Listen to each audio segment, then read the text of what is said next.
Hello everybody and welcome. In this video I'm going to show you how to call Siri using your earbuds EARFUN Air 2.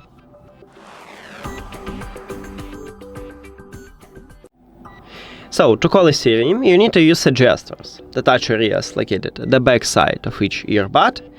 Right here at the top, right here and right here we have it. And we need to add Siri to the gestures, because by default you cannot call Siri. So, open EARFUN Audio app.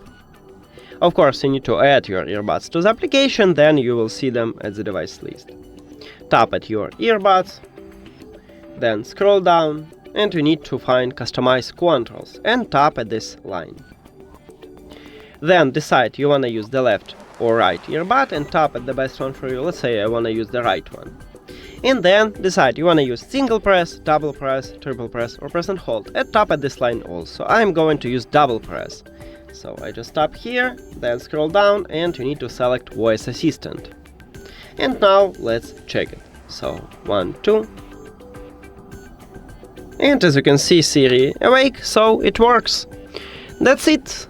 Thank you for watching this video. If you found it helpful, please consider subscribing to the channel and leave the like on the video. See you later!